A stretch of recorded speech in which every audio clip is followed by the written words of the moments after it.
the Bulger Gaolers, was justice done? Review, justice in the dock again. It's not an anniversary most would wish to mark, but almost 25 years on, the Bulger Gaolers, was justice done? C4, offered an opportunity to reflect, and that ought to be healthier than pretending it didn't happen.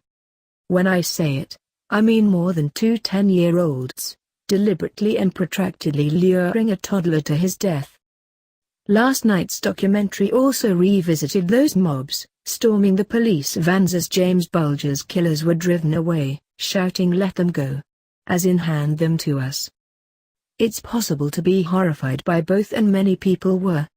There was a broad spread of voices and opinions in last night's program, from the lawyers who defended Robert Thompson and John Venables in court to the police officers who'd interviewed them and the former editor at The Sun.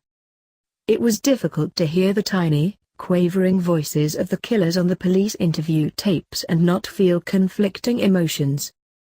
They sounded like little boys because they were. At the same time, the ease with which they blamed each other, the angry way they defended their lies, reminded us that there's often something really quite savage about children. Whether the press responded in an overly savage way is another question. It seemed too simple, patronizing even, for the program makers to suggest that those would-be lynch mobs were just whipped into a frenzy by the media coverage. Their anger actually seemed like a natural response, measure for measure as ugly as the crime. We should be very grateful that they didn't get their hands on the boys, but we should also ask why our lumbering legal system put them in the dock instead. There are very few places where the courts treat 10-year-olds as adults, among them Cameroon, Iraq and Britain. Blake Morrison, the author and poet who reported on the trial for The New Yorker, exposed the flaw of the process with poetic neatness.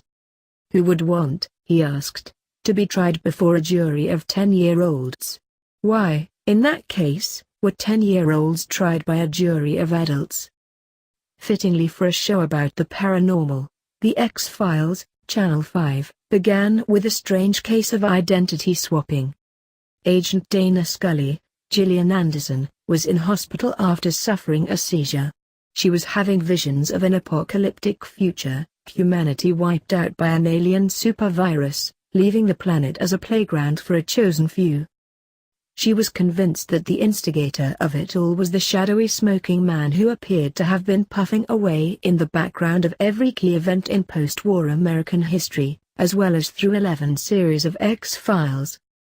She was also convinced these visions were being sent to her by William, the son she conceived with her opposite number, Agent Fox Mulder, David Duchovny.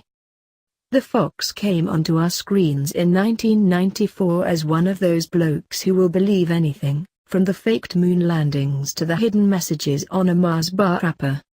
So what's his response, when his trusted partner and sometime lover, the cynical, rational, science-trusting Scully tells him she's receiving these telepathic emails foretelling the end of time? What words of reassurance does he offer after he's seen her brain scans pulsing, in Morse code, the message find him? You're just a bit tired, take a rest. He's going to be sorry when she gets out of bed.